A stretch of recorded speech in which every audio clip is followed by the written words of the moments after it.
Equation of normal ये हम बता दिए। नॉर्मल क्या होता है तो ये देख लो, अगर कोई कर्व है, ये कैसा कर्व होता है? पैराबोला। क्या पैराबोला बोलते हैं, जान ही रहे हो? कटोरा शेप का सब पैराबोला होता है। इसमें अगर कोई पॉइंट है x1 y1, इस पे अगर एक ऐसा लाइन ड्रॉ कर दिया जो केवल टच करे उसको टेंजेंट बोलते हैं, और जो टेंजेंट है जहां टच किया वहीं पे अगर टेंजेंट के परपेंडिकुलर में एक लाइन ले लो तो इसी को नॉर्मल बोलते हैं। और ये हो गया tangent. Normal in the sense तो परपेंडिकुलर टू टेंजेंट, इसी को नॉर्मल बोलते हैं। तो हम टेंजेंट सीख ही लिए थे, इसको सीख लिए थे और ये नॉर्मल ड्रॉ किए थे। इस पॉइंट पे जो ये नॉर्मल है ये स्ट्रेट लाइन है, और इसका इक्वेशन हुआ था पहला इक्वेशन क्या होता है? y minus y1 is equal to slope of normal. Tangent का स्लोप, इस टेंजेंट का स्लोप याद करवाए थे 2a बाय y1 होता है। इसी को उल्टा करेंगे y1 बाय 2a, ऐसे सोच सोच के भी लिख सकते हो। और x माइनस x, ये क्या है? ये equation of normal in point form. ठीक है, उस टेंजेंट के स्लोप से नॉर्मल का स्लोप क्या होता है? उल्टा होता है और माइनस लगा देते हैं, तो इसको बोलते हैं पॉइंट फॉर्म। इसी प्रकार स्लोप फॉर्म में इस नॉर्मल का इक्वेशन आया था y equal to mx minus 2am minus am cube. Cubic equation है ये m का। तो हम ये बताए थे कि किसी दिए हुए पॉइंट से मैक्सिमम 3 नॉर्मल ड्रॉ होते हैं, नहीं बताए थे? और फिर तीसरा क्या बताए थे? बोलो। Parametric form. पैरामेट्रिक फॉर्म में हम इस m को किससे रिप्लेस कर दिए थे? माइनस t से। क्यों? क्योंकि स्लोप ऑफ टेंजेंट जो होता है वो होता है 1/t। पैरामेट्रिक फॉर्म, इसी को उल्टा कर दो और माइनस लगा दो तो ये नॉर्मल का स्लोप हो जाएगा, ये टेंजेंट का स्लोप था। थोड़ा थोड़ा ही रिवाइज करने पर आ जाता है।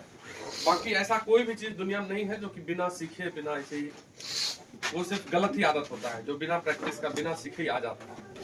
अगर माइनस टी यहाँ पे रखोगे तो ये हो जाएगा माइनस टी एक्स, और ये क्या हो जाएगा? प्लस 2at, और ये क्या हो जाएगा? यहाँ माइनस टी का क्यूब माइनस ही रह जाएगा, तो माइनस माइनस प्लस 80 क्यूब। ये पैरामेट्रिक फॉर्म ऑफ टेंजेंट है। ठीक है, तो तीन नॉर्मल का इक्वेशन है, 3 टेंजेंट का इक्वेशन होता है। ये point form of normal, slope form of normal, इसको अगर याद रखते हो तो ये सबसे ज्यादा काम का चीज है, ये तुमको सबसे अधिक काम देगा। ठीक है, अब एक पॉइंट लिखिए, रिलेशन बिटवीन, बहुत काम का चीज है। Relation between T1 and T2, relation between T1 T2 if normal at T1 meet again parabola at T2। देखो ये सब सीधा सीधा तुम अगर अभी याद कर लेते हो फॉर्मूला भी, तो जो छोटे लेवल का कंपटीशन दोगे वहां डायरेक्ट फॉर्मूला ही पूछता है, बाकी पढ़ता ही नहीं बच्चा। ये सब चीज यहाँ तक पहुंच कहां पा रहा है 11th वाला? T1 और T2 में रिलेशन पूछा जा रहा है। यदि T1 का नॉर्मल, जैसे ये पैराबोला है और इसको T1 पॉइंट मान लिया, यहाँ एक टेंजेंट है, ये लो, और इस पॉइंट को मान लिया है हम a_t1 स्क्वायर 2a_t1, इसी को ना T1 पॉइंट बोलते हैं। पैराबोला पे कहीं भी पॉइंट मानना हो तो कैसा मानते हैं? at square 2at। ये पैराबोला का पॉइंट है, तो पैराबोला पे T1 लिख दिए, T1 पॉइंट है। T1 पॉइंट का नॉर्मल बोल रहा है, ऐसा है, ये नॉर्मल हो गया।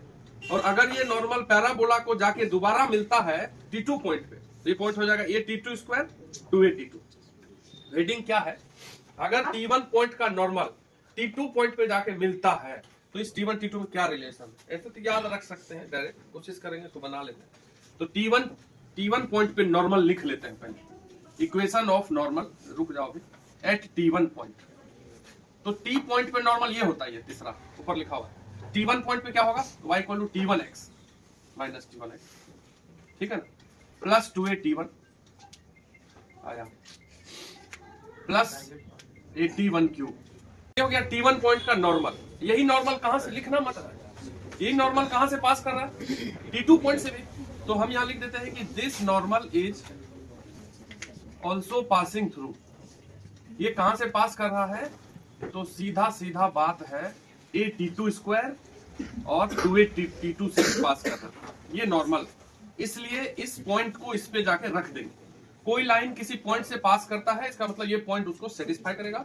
ये उठा करके यहाँ ऐसे रख देंगे, रखने का मतलब x की जगह ये और y की जगह ये y की जगह रख देते हैं, तो 2a_t2 y की जगह आ गया। चलिए, माइनस T1x, तो माइनस T1 और x की जगह क्या रख देंगे? a_t2 स्क्वायर, और बाकी कुछ x y है ही नहीं, तो 2a_t1 प्लस 81 क्यूब। अब देखो यहाँ 282 है, 281 है, तो इसको इधर ले आते हैं, एक जैसा है ये वाला 282 और 281 एक तरफ लाओगे तो 282 माइनस 281, तो 2a को अगर कॉमन कर लिया जाए तो क्या बचेगा, T2 माइनस T1, ये लिख दिए इक्वल टू। अब अच्छा से उधर देख लो क्या क्या है। अच्छा ये हो गया क्या तुम्हारा माइनस a T1 T2 का स्क्वायर, देख लो, फिर ये प्लस a T1 क्यूब। अब a सब में है सर, इधर भी a है, यहाँ भी a है, यहाँ भी a है, और कुछ कटना, अच्छा अभी तो नहीं दिख रहा, फिर से लिखते हैं इधर, तो ये हो गया 2 into T2 minus T1 equal to.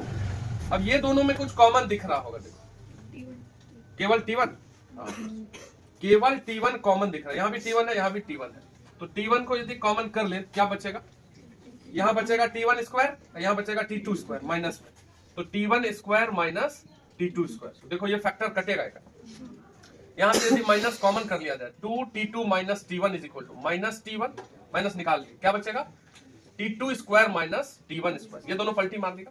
अब ये a माइनस बी है, यहाँ a square minus B square, तो a square minus B square में minus B a plus B दोनों है, माइनस वाला फैक्टर उड़ेगा, तो 2 is equal to minus T1 plus वाला फैक्टर बचेगा 2 प्लस T1, तो दिक्कत। अब इसको हमको थोड़ा सा और आगे बढ़ाना है, माइनस T1 T2 और ये हो जाएगा minus T1 square.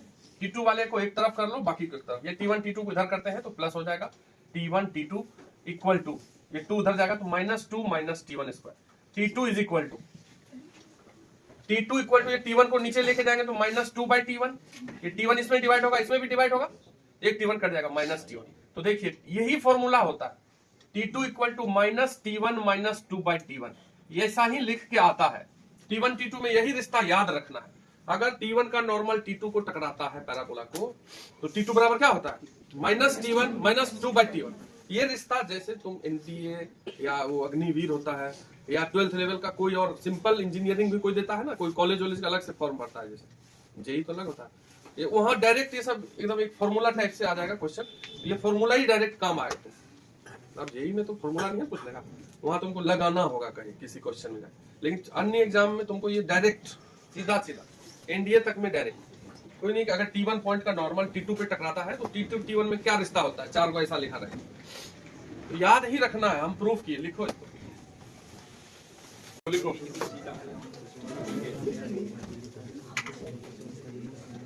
Proof that, question लिखे तो proof that normal to parabola, proof that normal to parabola y square equal to 8x, y square equal to 8x at point 24 meet it again at point 18 comma minus 12। क्या है question कि y square equal to 8x पे parabola पे इस point का normal यहां जाके दोबारा मिलता है, ये साबित किया, मतलब ये T1 पॉइंट है तो ये T2 पॉइंट है। ये उल्टा भी पूछ सकता था कि अगर यहाँ का नॉर्मल जाके मिलता है तो कहाँ मिलता है, ऑप्शन में ऐसा ऐसा चार, ठीक है, यहाँ प्रूफ करने ही दे दिया, मतलब T2 पॉइंट निकालना है, T1 पॉइंट दिया, क्या सोचोगे तो ये हम जानना चाह रहे हैं। इधर देखो पैराबोला का जो नॉर्मल है, यहाँ पे यदि नॉर्मल है ये पॉइंट दिया हुआ है 2,4, ये T1 पॉइंट है, और T1 पॉइंट को हम क्या मानते हैं a T1 square 2a T1, यही दिया हुआ है 2,4। यहां से हमको T1 निकालना पड़ेगा, क्योंकि हम y square equal to 8x को देखें यदि, तो y स्क्वायर इक्वल टू 8 को लिख सकते हो 4 इंटू 2 इंटू x, तो a की जगह क्या आ गया, तो यहाँ a नहीं। अब यहाँ पे देखो क्या है, a T1 square is equal to 2 दिख रहा है आपको, x 2, तो a की जगह लिख दो 2, T1 स्क्वायर इक्वल टू 2 और 2 कट गया तो T1 square equal to 1, T1 क्या निकल गया प्लस माइनस 1। अब हम y को भी चेक करेंगे, खाली x से नहीं, ठीक है। इसी प्रकार 2a T1 is equal to क्या है तुम्हारा 4 है, फिर a की जगह 2 रखो तो 2 इंटू T1 इक्वल टू 4, यहां से देखो T1 क्या आ गया 1, यहां से आया था 2 को T और वहां से 1 आया, तो दोनों मिला के हम क्या कंक्लूजन पे पहुंचे, T1 is equal to 1, only 1, minus 1 reject हो गया, क्योंकि अगर यहां भी माइनस 1 आता और वहां भी माइनस 1 आता तो वो लेना पड़ता, तो T1 जब निकल गया तो T2 का तो फॉर्मूला ही पता है। देखिए क्या होता है, we know that T2 is equal to minus T1 minus 2 by T1, T1 का वैल्यू 1 रख दो, तो 1 रखते ही क्या हो गया माइनस 1 माइनस 2 बाई 1, तो दैट इज माइनस 3, ये क्या निकला T2। इसलिए जो ये पॉइंट होता है वो होता है a T2 square 2a T2। अब T2 की जगह रख दीजिए -3, a की जगह रख दो 2, तो 2 इंटू -3 का स्क्वायर कॉमा 2 इंटू a की जगह 2 और t की जगह -3। ये पॉइंट हो गया, देखो 9 इंटू 2 18 और ये हो जाएगा 4 3 12, तो 18 को -12 हो गया कि नहीं? समझे बात को? कुछ नहीं, ऐसा काम तुमको करना पड़ेगा बार बार कि बस पॉइंट से T1 निकाले तो T2 उससे निकल जाएगा और T2 पे दूसरा पॉइंट निकल गया। Prove that normal chord to parabola। अब इतना मतलब तो समझ ही रहे हो ना, प्रूव करना है कि normal chord to parabola. Normal chord किसको बोलते हैं? जो नॉर्मल भी और कॉर्ड भी हो, जैसे ये है तो यहाँ नॉर्मल होता होगा ये, और ये कॉर्ड भी हो गया, ठीक है? तो नॉर्मल कॉर्ड, तो prove that normal chord to parabola y square equal to 4ax at point where ordinate is equal to abscissa, ordinate is equal to abscissa, ordinate is equal to abscissa, where ordinate is equal to abscissa, subtend right angle, make भी लिख सकते हैं subtend को, ठीक है? Right angle मतलब 90 degree भी लिख सकते हैं। Subtend right angle, right angle किसको बोलते हैं? 90 degree. At focus, at focus. क्या क्वेश्चन है? क्वेश्चन ये है कि एक नॉर्मल कॉर्ड जो होता है किसी पैराबोला का, नॉर्मल कॉर्ड यहाँ पे 90 डिग्री है नॉर्मल कॉर्ड, ये यहाँ मान लो फोकस है, फोकस होता है a,0। अगर नॉर्मल कॉर्ड का एंड पॉइंट को फोकस पे मिलाया जाए तो यहाँ 90 डिग्री एंगल बन रहा है। ये क्वेश्चन है, subtend right angle at focus. मतलब इस दोनों को अगर वहां फोकस तक ले जाएंगे तो कितना एंगल बनेगा यहाँ पे? 90 डिग्री। इसी को साबित करना है, बनता है, कैसे करेंगे? और उस पॉइंट पे नॉर्मल कॉर्ड जहां पे ordinate is equal to abscissa, ये पॉइंट दिया हुआ, इस पॉइंट का इंफॉर्मेशन दिया हुआ, पहले वो पॉइंट निकालना पड़ेगा कौन सा पॉइंट होगा जहां एक्स और वाई दोनों बराबर होगा। फिर उसी के सहायता से ये T1 पॉइंट और T2 पे आएंगे, तो दोनों पॉइंट आ जाएगा, फोकस दिया हुआ रहता है। तो फिर ये लाइन का स्लोप और ये लाइन का स्लोप आ जाएगा, और जब दोनों लाइन का स्लोप आ जाता है तो देख ही लेते परपेंडिकुलर कैसे होता है। तो अगर x बराबर y दिया हुआ है, मतलब क्या हो गया इसका? मान लो T1 नाम दे देते हैं, ये T1 square equal to 2a ही है यहाँ पे, और ये कट गया। यहाँ पे देखो T1 square equal to T1 काट दो, T1 बराबर 1 आ जाएगा। ऐसे समझ रहे? 2 भी है, अच्छा बहुत सही है। तभी T1 काट देंगे तो T1 बराबर 2 आ जाएगा, कोई दिक्कत? तो T1 का वैल्यू निकाल लिए हम। अब इस T1 का वैल्यू जब यहाँ पॉइंट जो x और y माने हो, ये x बराबर y मतलब a T1 स्क्वायर है ये और 2a T1 है, ये दोनों बराबर है। यहाँ पे x बराबर y दिया हुआ था, तो यहाँ जाके T1 का वैल्यू 2 रख दो। यहाँ पे 2 रखते ही ये 4a हो जाएगा, 2 का स्क्वायर, तो ये हो जाएगा 4a, तो ये भी हो जाएगा 4a, क्योंकि दोनों बराबर ही है, पहले ही बोला है, समझे? तब ना वो T1 2 आया है। तो 4a निकल गया, वो पॉइंट मान लेते हैं P पॉइंट है। और तो Q पॉइंट का T2 कैसे निकालेंगे? Now T2 is equal to -T1 -2 निकालोगे, T1 का वैल्यू 2 दे दो, तो -2 यहाँ 2 देंगे तो 2/2 कितना आया? -3। तो ये भी आया। अब Q पॉइंट होता है a T2 square 2a T2, T2 का वैल्यू रखो -3, तो -3 का स्क्वायर 9 है, और यहाँ -3 रखोगे तो -6 आ गया। और ये s दिया हुआ है। अब तुम ही बताओ, अब अगर कोई तुमको बोले इसका स्लोप निकालना PS का,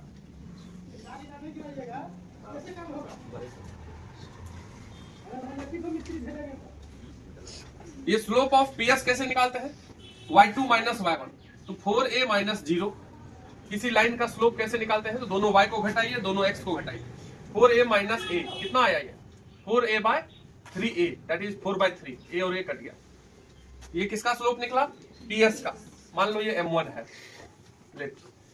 इसी प्रकार से स्लोप ऑफ QS निकाल लो, इसका यहां से यहां तक का स्लोप। ये पॉइंट देखो -6a माइनस 0 और 9a माइनस a, तो ये हो गया -6a/8a, कुछ भी एक्स्ट्रा नहीं है, सब सिंपल ही है। ये कटेगा तो -3/4 होगा, उल्टा पुल्टा दिख रहा है यहाँ पे।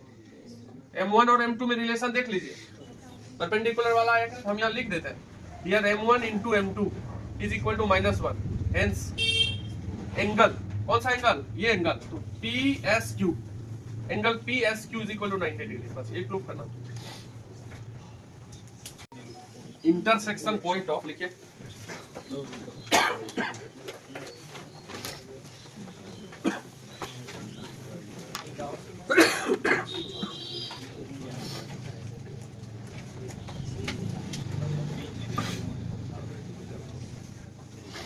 Intersection point of two normals. अगर T1 पॉइंट का नॉर्मल और T2 पॉइंट का नॉर्मल अलग अलग नॉर्मल है, कोई दो पॉइंट पे यदि टेंजेंट है, मान लो एक टेंजेंट यहाँ है तो यहाँ नॉर्मल, एक टेंजेंट यहाँ है तो यहाँ नॉर्मल, ये जो दोनों नॉर्मल है ये जहां टकराता है उसको बात हम करना चाह रहे हैं। तो T1 पॉइंट पे नॉर्मल क्या होगा, equation of normal at T1 point अभी याद करवाएं, y equal to minus TX तो minus T1X plus 2AT1 plus AT1 cube, ये पहला नॉर्मल पॉइंट। दूसरा नॉर्मल T2 पॉइंट, तो T1 को T2 से रिप्लेस कर दो, equation of normal at T2 point, ये हो जाएगा y equal to minus T2X plus 2AT2 plus AT2 cube, ये दूसरा। ये दो इक्वेशन है, ये दो इक्वेशन कैसा दिख रहा है, कितने डिग्री का है, 3 डिग्री का। अरे एक्स वाई में लीनियर इक्वेशन है, ये भी एक्स वाई का एक इक्वेशन है, बाकी सब कांस्टेंट, और ये भी एक्स वाई का एक इक्वेशन है। तो ये दो लीनियर इक्वेशन को सॉल्व करके क्या निकालना है, एक्स और वाई, वही ना होगा इंटरसेक्शन पॉइंट। तो तुम अगर इस दोनों इक्वेशन को घटा दो, डायरेक्ट ऐसे माइनस कर देता, माइनस करते ही वाई और वाई कट जाएगा, निकल जाएगा, तो एक्स निकल जाएगा। समझे बात क्या बोलूं? तो अगर इन दोनों लीनियर इक्वेशन को तुम खुद सॉल्व करो तो देखो कि क्या आता है, वो होगा एक्स, और फिर एक्स को जाकर के सब्स्टिट्यूट करेंगे तो वो होगा वाई। तो एक्स और वाई का वैल्यू जो आएगा, हम अभी लिखते हैं, इसको तुमको निकाल लेना है। बोले ठीक ठीक लिख दीजिए, आज तक नहीं निकाले। एक्स का वैल्यू है 2a plus a into T1 square plus T2 square, याद ही रखना है इसको, इसलिए लिख दे रहा हूं। ये x आया कॉमा, ठीक है, ये x का वैल्यू है, और y का वैल्यू है minus a T1 T2 bracket में T1 प्लस T2। ये देखो ये पॉइंट आया, ये जो इंटरसेक्शन पॉइंट आया ये x और ये y, ये है नॉर्मल का इंटरसेक्शन पॉइंट। टेंजेंट का याद करवाए थे, टेंजेंट का इंटरसेक्शन पॉइंट क्या होता है अंकित, जहां दो टेंजेंट टकराए थे वो क्या था, a T1 T2 comma a into T1 plus T2। हम बोले थे x कोऑर्डिनेट जो होता है वो am होता है दोनों का, और y coordinate, sorry x coordinate gm होता है, y कोऑर्डिनेट m। ये नॉर्मल, ये टेंजेंट का intersection point T1 point T2 point का, ये नॉर्मल का सब जिसको याद रहेगा वही काम का है, अन्यथा तो काला काला अक्षर ही है, कोई टेंशन नहीं है, लिखते जाओ।